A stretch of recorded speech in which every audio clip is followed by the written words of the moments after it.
basic question you are going to answer is, what do I want within the next 1 to 10 years? I want you to take about 12 to 15 minutes and make a list of at least 50 things you want within the next 1 to 10 years. These are long-range goals. To help you get started with your list, consider these questions. What do I want to do? What do I want to see? What do I want to be? What do I want to have? Where do I want to go? And what would I like to share? Now, with these thought starter questions in mind, answer the basic question. What do I want within the next 1 to 10 years? See how many things you can write down. At this point, don't take the time to describe in detail everything you want. This is the time for you to let your thoughts pour, to write fast and to abbreviate. For example, if you just write down 380, you'll know what that means. You don't have to describe the color and the interior of the car. You'll do that later in this exercise. I want you now just to abbreviate and write fast. Make the list as long as you possibly can. Try to write down at least 50 items, 50 things you want within the next 1 to 10 years. These are long-range goals. Spend about 12 to 15 minutes on this. After you've completed your list, you're ready for the next part of the exercise. Go through your list, and next to the things you think you can accomplish or acquire a year from now, write a number 1. Next to the things you think it will take 3 years to realize, write a 3. Next to the things it will take 5 years to accomplish, write a 5. And next to the things it will take 10 years to accomplish, write a 10.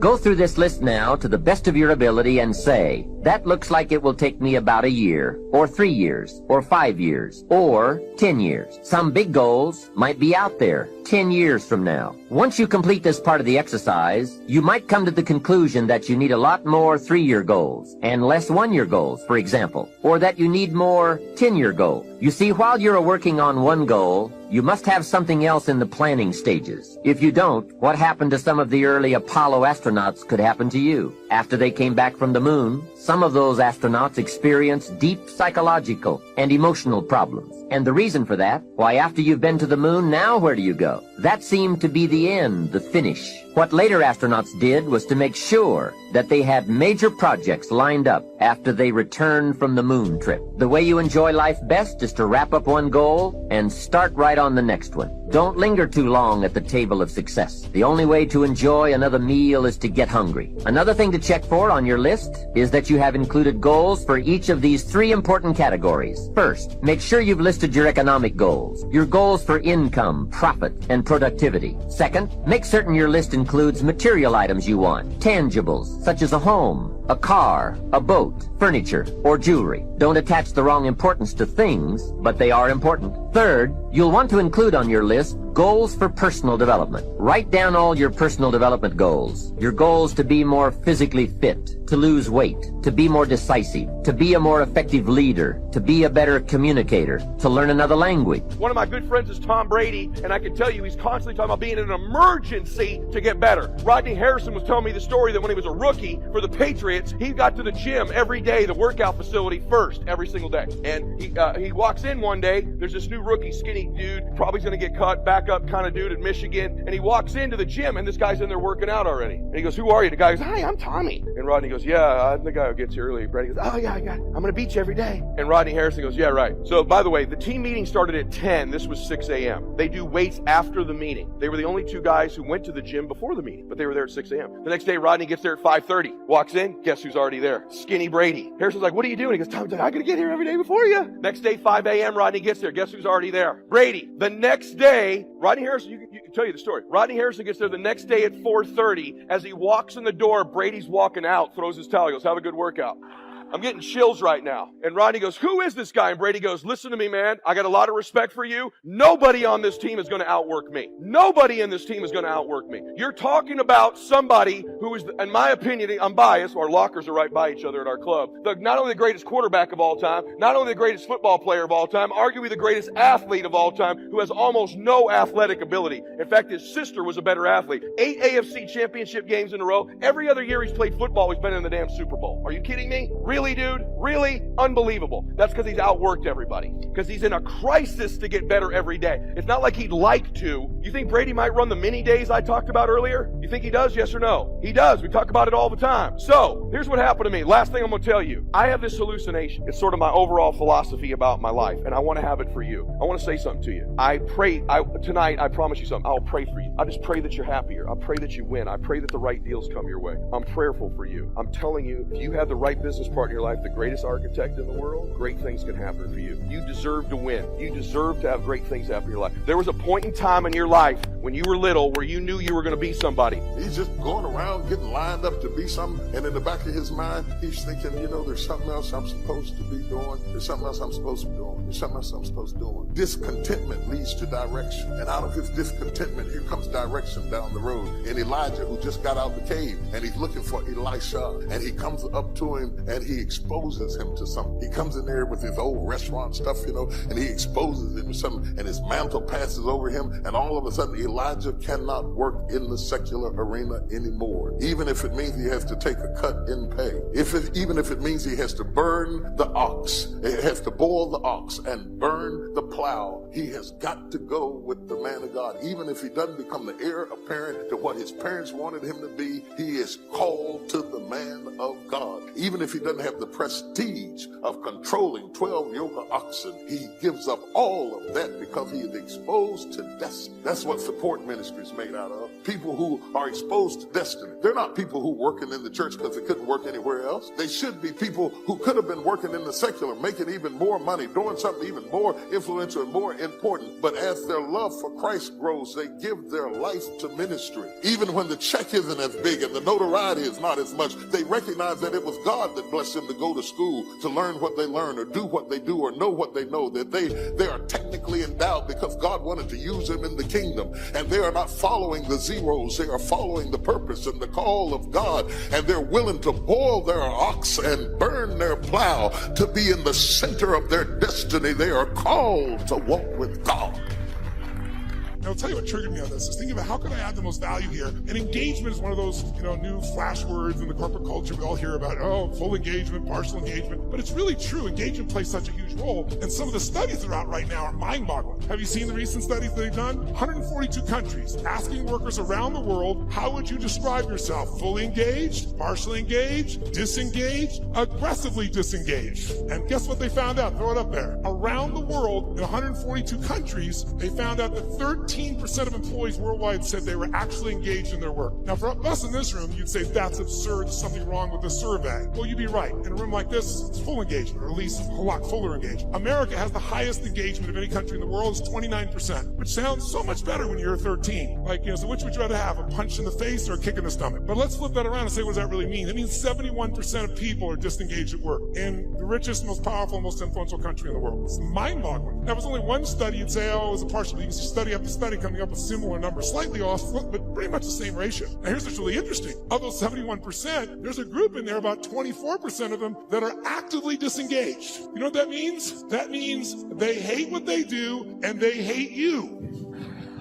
Now, this is pretty important, isn't it? They hate what they do, they hate you, and they will actively work to disempower the organization. Who has ever bumped into one of these humans? Raise your hand. Say, I. Okay, so when you bump into these humans, it's not usually a pleasant experience, and we all know they're out there. And by the way, how much damage can they do in a world that has, social media everywhere where good news travels fast and bad news travels faster, and people don't care what the truth is afterwards. It's a cool story, it makes it go. So this is an area that if you're going to change your business, you got to make a difference. So here's what I'm looking at. What makes the difference in people? What makes a difference in an organization? And I would submit to you that it isn't getting a head start. You can find individuals who you give everything to. You can love on them, give them a great education, they get a great economic background, and can spend the rest of their life going in and out of rehab. Who's seen this before? Knows what I'm talking about? Say, I. On the other hand, you see people that life's kicked in the face, somebody's been abused mentally, emotionally, physically, you name it, and they become the Oprahs of the world. So it's certainly not, advantage does not come because you were given something. And by the way, in business, advantage doesn't come because you have most resources. Companies with most resources don't win.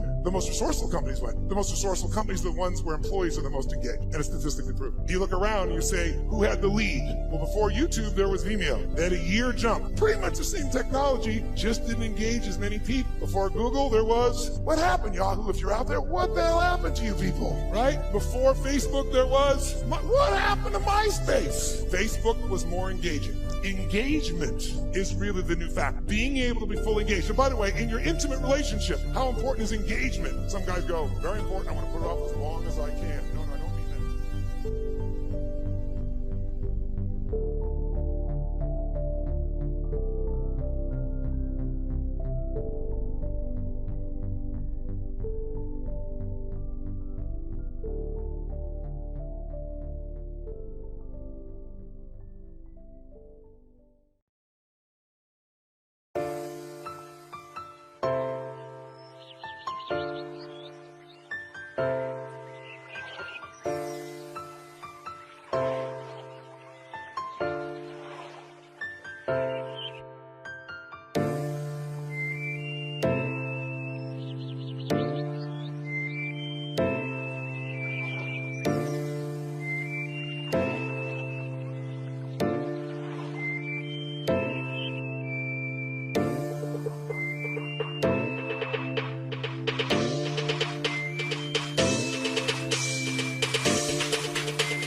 Hi, welcome back to Mind Control.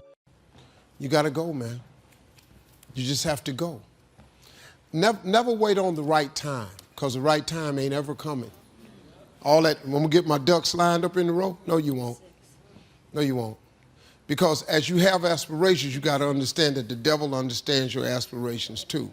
The devil's job is to rob you of your destiny. See, devil, he only has one job: to rob you of what God intended for you to be. That's his only job. So he has a lot of people that work for him full time. They're called haters. And they at work all the time. And you all experience with them too. And so what you got to do is, when you have these ideas of greatness, you got to go forward. Because it's not going to be a right time. Just go. Just go, jump, take a chance. I walked in the comedy club October 8th, 1985. Had never been in a comedy club, had only heard about them. I was writing jokes for this comedian. This girl told me, "You're writing his jokes?" I said, "Yeah." She said, "Why don't you do them yourself?" I said, "How? Where?" She said, "A comedy club." I said, "What's that?" She says, "Comedy club." She said, "Why you writing them jokes for him? You ought to tell him yourself." She said, "I'm gonna pick you up Tuesday and take you." We drove 45 minutes from Cleveland to Hilarious Comedy Club. I signed up for the following week. 9 guys went up, I was just staring at them. She said, "How come you're not laughing?" Because I was just staring at them. Because every joke they told, I knew what they were going to say, and deeper than that, I knew what they should have said. And then when the 10th person came up, they called his name and he wasn't there. He got scared and left. So they said, "We're gonna go to next week's list. Is Steve Harvey still here?" And I looked at her and I said, "Man, this dude in here got the same name I got." And he said, "Steve Harvey, you here? Come on up." I'd never been on stage in my life as a stand-up. I ran up on stage. Long story short, they had a clap-off. I won $50, amateur night. For 45 minutes, I cried all the way home. That girl said, "Why are you crying? It ain't but $50. I said, "No, you don't understand. I was born tonight." I said, "I'm gonna go back, but this is what I'm gonna do the rest of my life." October 9th, the next morning, I went to my job and quit my job with $50. $50. I just quit. Ex-wife left me. Mother-in-law, boy, I cost some hell. Made $3,000 first year in business, $5,200 the second year, $7,300 the third year. Became homeless, lost everything I ever owned, lived in a car for 3 years. I kept telling them jokes. My father was the only one who believed in me. My mother, my brothers, sisters, all my friends, man, get out of that, man. You ain't making no money. You can't tell no jokes. I just kept on. I just kept on. It didn't line up, but you can't wait till it line up. You gotta jump. If you ever planning on soaring, you're gonna have to jump.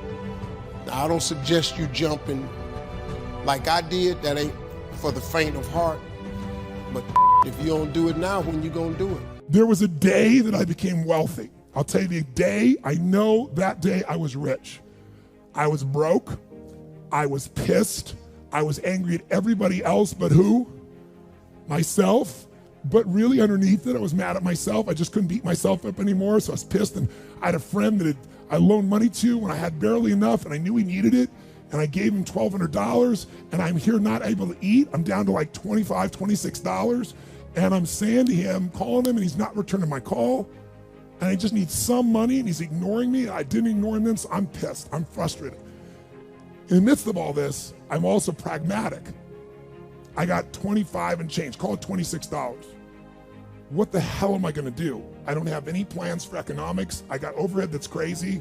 I'm living in this little tiny apartment, 400 square feet in Venice, California. So I thought, okay, when I was totally broke early on, when I was 17, I used to save my money up and go to the smorgasbord and load up for Christmas, load up for the week. So I said, I was in Venice, I'm gonna go over to Marina del Rey, where all the yachts are, and there's a place there called El Torito, and I'm gonna go, they have an all-you-can-eat smorgasbord, I'm gonna load up for the winter. I'm gonna get there. So I didn't drive there, because I wasn't gonna spend the gas to get there, plus I needed to walk, so I walked there. And I go in, I'm not dressed really great, but it's Marina del Rey, it's okay. And I got a place right by the window and I can see these yachts going by and I'm dreaming of what life could be like. And I'm starting to let go of my anger and I'm starting to focus on what I want instead of what I don't want. How many followers say I? And that shifted me just a bit. And now I'm eating, which shifted me a lot. And I got this giant plate stacked up. And I don't know what the amount was. It was like, whatever it was, $6.95, $7.95, right? So I'm gonna do this, I could probably do this 3 or 4 times, right? Somewhere in that range.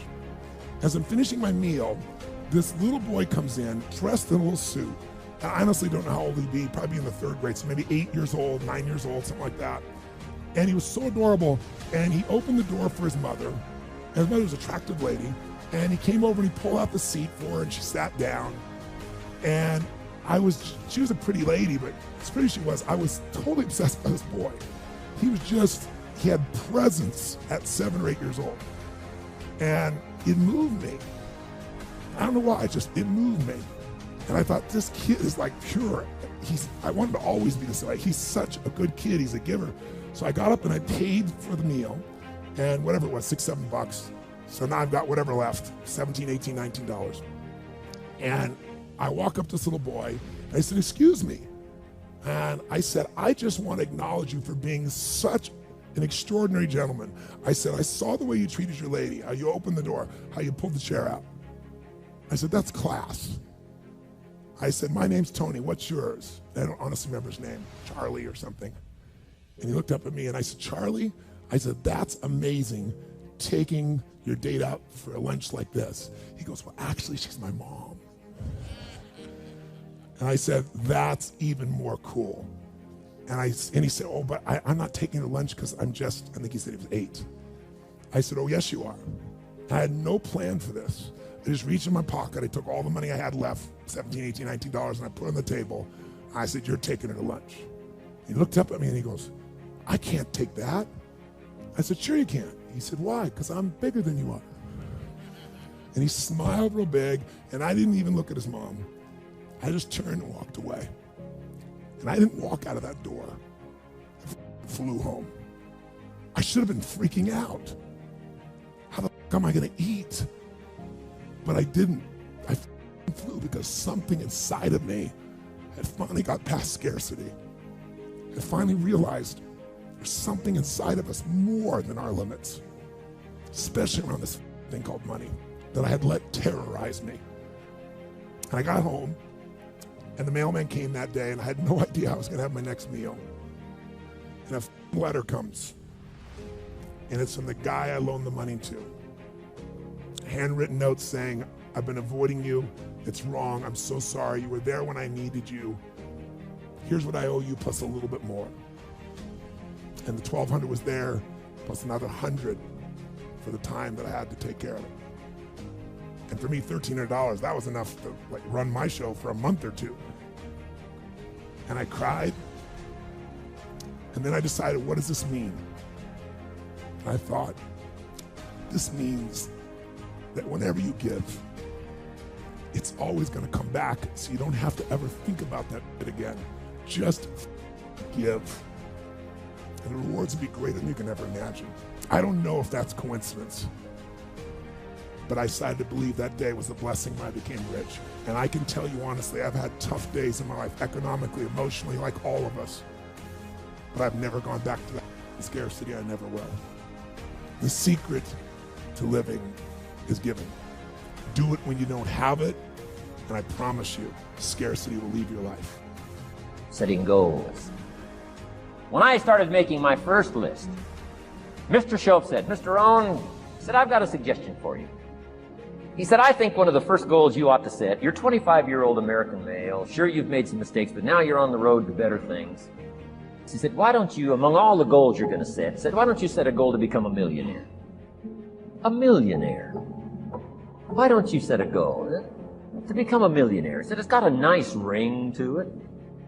And he said, here's why. Now I thought, the man doesn't need to teach me why. I'm thinking, wouldn't it be great to have $1 million? He said, no, that's not it. Here's why. For what it will make of you to achieve it. And I got one of the greatest classes in one sentence I've ever received in my life. Set a goal that'll make you stretch that far. For what it will make of you to achieve it. What a brand new reason for setting goals. What an all-encompassing challenge to have a better vision of the future. What for? To see what it will make of you to achieve it. And here's why. The greatest value in life is not what you get. The greatest value in life is what you become. Major question to ask on the job is not, what am I getting here? The major question to ask is, what am I becoming here? It's not what you get that makes you valuable, it's what you become that makes you valuable. Then he said, when you finally have become a millionaire, now, he said, what's important is not the money. I thought, wow, I've got some more to learn. He said, no, Mr. Rohn, I'm telling you honestly, You could just give the money away. Now, I did better than that, right? I told you. I lost it all. I'm rich by the time I'm 31. I'm a millionaire. I'm broke by the time I'm 33. Foolish mistakes I made.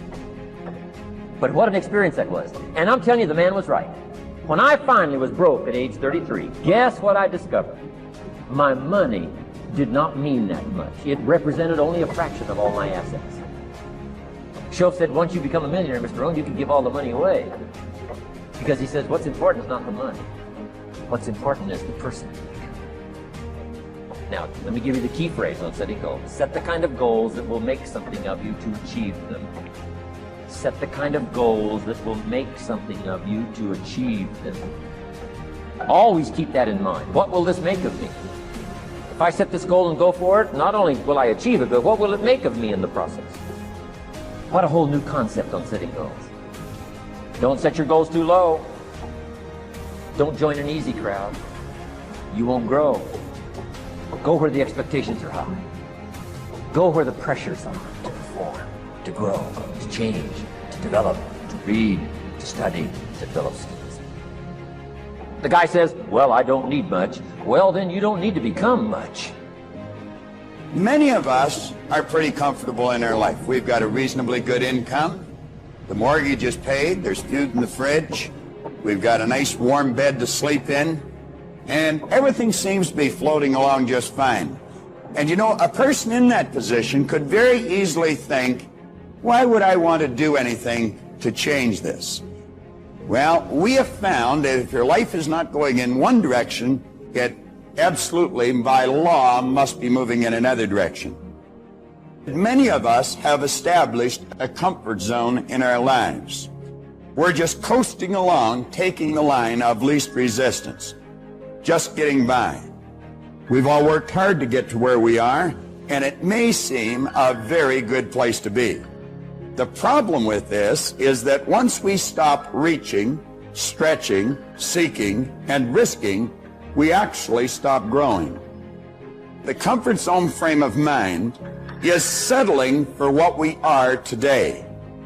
That may be fine today, but without continued growth, and I believe this is the key line coming up, we are now all we are ever going to be. If you're in a comfort zone, beware. The danger of a comfort zone is that it doesn't hurt, and it might even feel good. Many take that to mean it's a good place to be, but it's not. A comfort zone may be what is holding you back from real growth, real accomplishment, and your potentially exciting and rewarding future. Now, I've mentioned if we're not going in one direction, we must by law be going in another direction. You're either creating or you're disintegrating. Whenever we hear a person say, I like it just the way it is, we know that person is advertising their ignorance of a very basic law of life, because absolutely nothing stays the way it is. We, I think, have been raised to believe that education is going to school for a certain number of years and be able to correctly answer a series of questions. But you know, many people will go to school all their life and be able to correctly answer the questions, but then when it comes to getting out into the marketplace and really making it happen, they just don't know how to compete. Many are withdrawn. They don't even feel comfortable meeting or greeting a stranger. Now, I think you know, and I know, that if we're going to improve, we have to have a very open mind. I once heard that an open mind was being prepared to throw away some of our most cherished beliefs when a better idea comes along. Now, you'll find that the vast majority of people seems to back into the future, dragging all of their old experience with them. When they're confronted with a new idea, they ask, does it fit? If it doesn't, then they say it's wrong. Now, what we want to do is ask ourselves, would this new idea improve the quality of my life, or would it get me going in the other direction? Everyone, without exception, has been born with tremendous resources lying within them. We've got deep reservoirs of talent and ability. And through following right rules and natural laws, we're going to find that we can draw that potential to the surface and we can bring it to bear, and it will cause the manifestation of prosperity in our material world. Decide what you want, write it on a card, carry the card in your pocket, and read it as often as possible every day. Now, keep in mind, I was earning $4,000, I owed $6,000. I was sitting in a fire hall at the time, and I wrote on the card that I was going to have in my possession by New Year's Day of 1970, $25,000. Now, I wrote that on the card in 1960. You know, the idea of having $25,000, it was sort of a fantasy. I don't think there was $25,000 in the whole fire hall at the time. Now, I wrote that in the card in 1960. Keep in mind, I gave myself a decade to pull this deal off. I really didn't believe it was going to happen. But I found out a couple of things. I found if you write a lie on a card and you read it often enough, you're going to start to believe it. William James, back around the turn of the century, he said, believe, and your belief will actually create the fact. Well, I did what he suggested. I read this card every day. I'd carry it around and I'd just keep reading. Now, something very funny happened to me. 1 year later, I was earning $175,000 a year. Now, that was not supposed to happen. See, everything I'd been taught since I was a little boy indicated that if you don't go to school, you can't win. If you don't have business experience, you can't win. I had not gone to school. My second month in high school, they asked me to leave. I'll never forget how happy I was when they made that decision. But here I was, I was 16, I had very little knowledge, I had absolutely no skills, and at the very best, my attitude was poor. What chance did I have? I really didn't have any. But I didn't know that. And I found that it doesn't matter what's happened in the past. You may not have a colorful background, and maybe you have. You may not have a lot of formal education, and maybe you have. But it really doesn't matter. If you've got a goal and you're willing to stick to it and study the laws, you're going to find out that you can win. That it's necessary for us to begin to look at the future and know that it's possible that we can have our dream. Yes, it is. Other people have done it, then we can do it. We fail a lot of times. Well, a lot of other folks fail, and eventually they came back and they succeeded. So it's possible we can have what we want. And that we align ourselves with people that think like we do. It's necessary. We get negative, do-nothing people out of our lives. It's necessary. We never stop learning and growing and developing ourselves. It's necessary that we never give up, that we're going to keep on keeping on, that we're going to find a way to win or find a way to make it happen. And we know it's hard. It's not going to be a picnic. It's hard. It's hard. And we will do it hard. And once we do it hard and we go through it, we realize it was worth it. And once you discover it was worth it, it is done. Thank you so much for watching till the end. Don't forget to share your thoughts in the comments section. Please also like, subscribe, and share this video with your friends and families. Please watch our other motivational videos. Thank you again. Hi, welcome back to Mind Control. There is nothing as powerful as a changed mind. You can change your hair, your clothing, your address, your spouse, but if you don't change your mind, the same experience will perpetuate itself over and over again because everything outwardly changed, but nothing inwardly changed. If you want something out of life, if you want to change yourself, if you want to acquire something, if there's some goal that you want to reach, changing your behaviors, overcoming negative habits, it's challenging. It's hard. Most people go through life never discovering what their talents are. Most people never develop their talents. The only thing that's going to make you happy, my friend, in this year or any other, is to step up. It's to raise the standard. It's to discover what you're capable of and feel that incredible power pushing through whatever's holding you back and get to the other side of more of your true self. That's what this game's all about. When you step into your fears and continue to push yourself to go on, something happens for you. If you look at somebody who's really successful, you think, wow, I mean, they're so amazing, they're such a genius. You gotta dig underneath, you gotta remember something. People are rewarded in public for what they've practiced for years in private. If you don't develop the courage to do that which has been given you to do, and you spend a lot of time going around trying to convince other people or trying to get their approval, what will happen is that you will lose your nerve. And other people will convince you that what you're doing doesn't have any value, and you'll give up on your dream. How much time do you have left? How much time do you have left? When you start thinking about that, we don't know. Most of us don't use the stuff that we have brought into the universe. Stop wasting valuable time. If you want something, you have got to be relentless. You've got to learn how to become resourceful. You've got to learn how to become creative. The power to hold on in spite of everything, the power to endure. This is the winner's quality. The hunger, the ability to face defeat again and again without giving up. This is a winner's quality. What this power is, I cannot say. All I know is that it exists, and it becomes available only when a man or a woman is in that state of mind in which he or she knows exactly what he or she wants and is fully determined not to quit until they find it. There's greatness in you, and you've got to learn how to tune out the critics outside and the critic inside. I'm going to harness my will, and I'm not going to let anything stop me. I deserve this.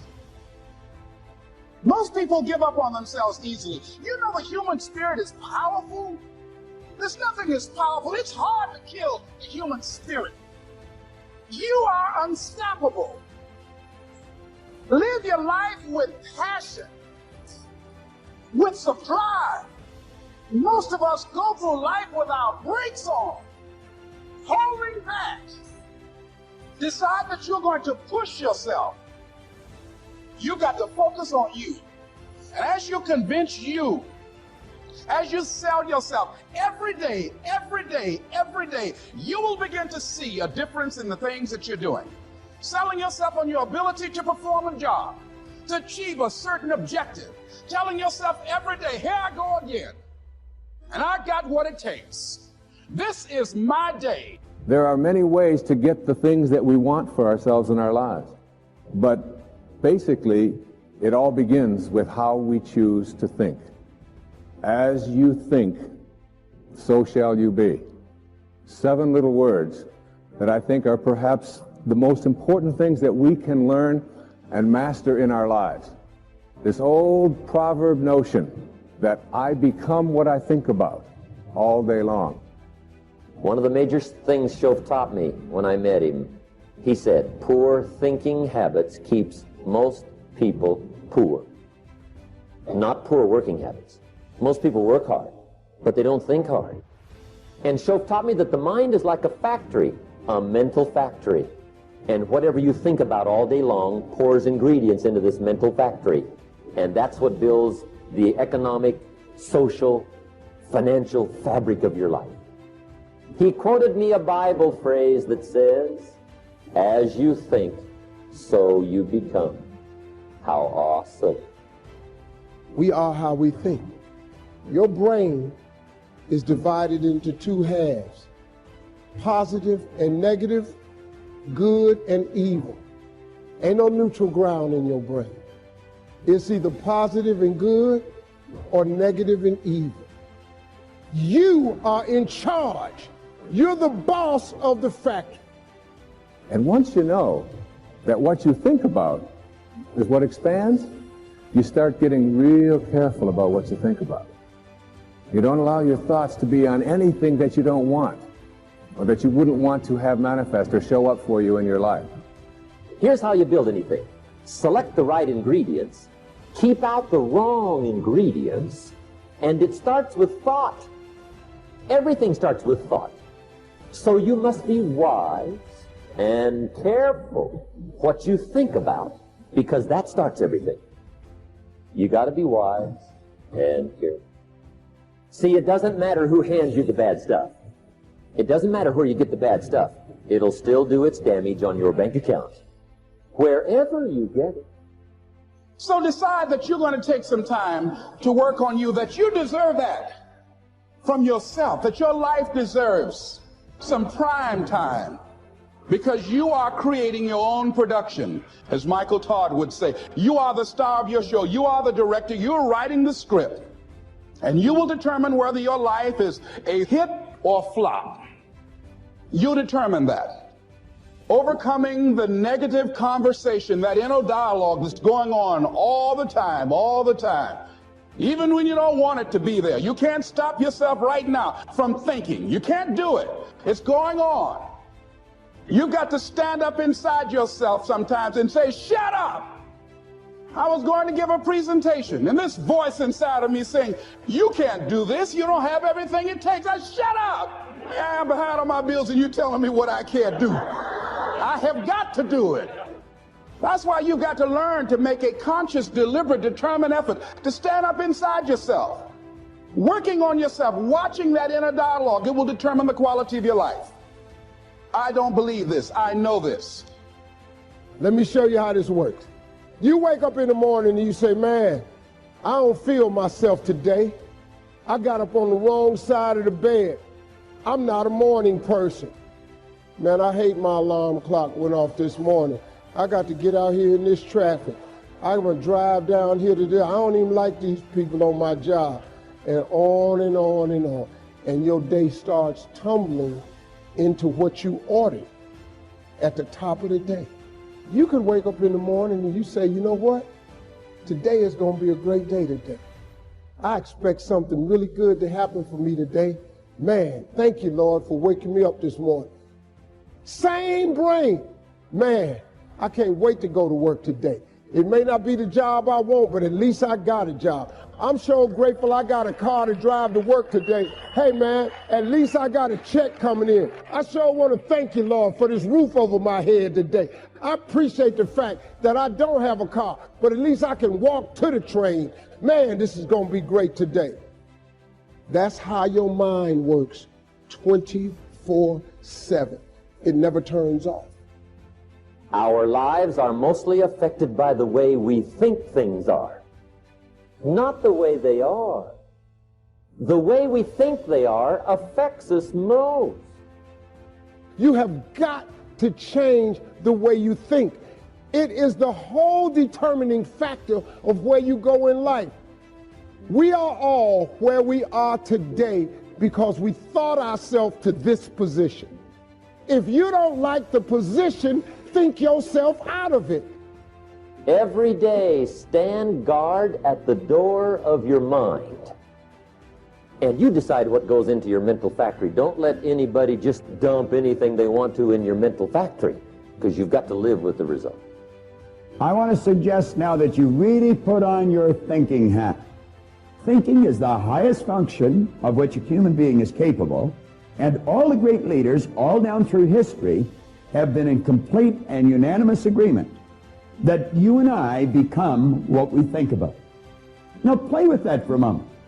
It's a subject that is not taught in school. It's the highest function of which we're capable, and every great leader that has ever lived all told us that you and I become what we think about most of the time. Dr. Rampell wrote a paper, Tools for Teaching Thinking.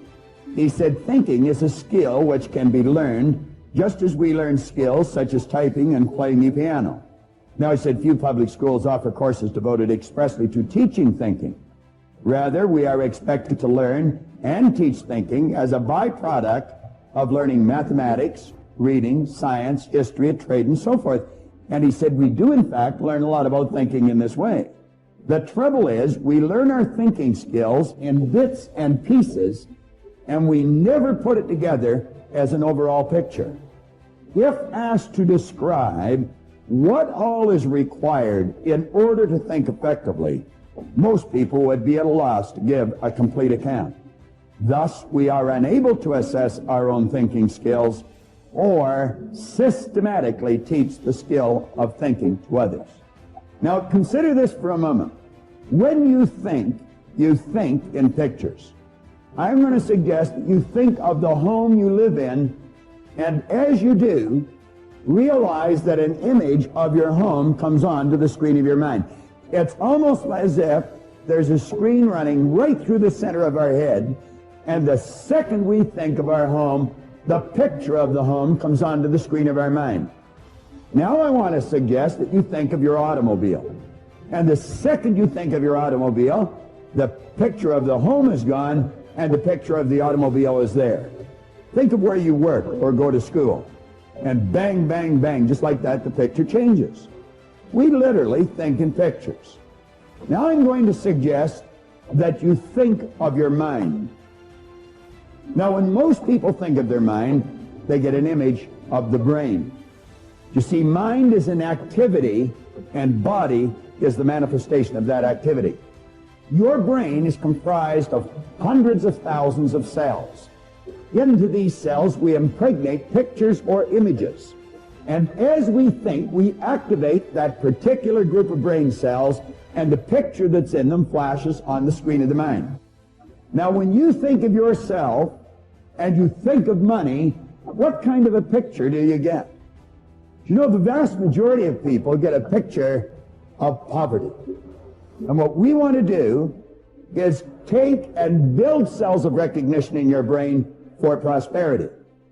Now, we're suggesting that you start to see money. Whenever you think of money, see this stuff as an obedient, diligent servant.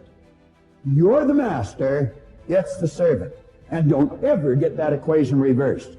Lack and limitation can only exist when we make room for them in our mind.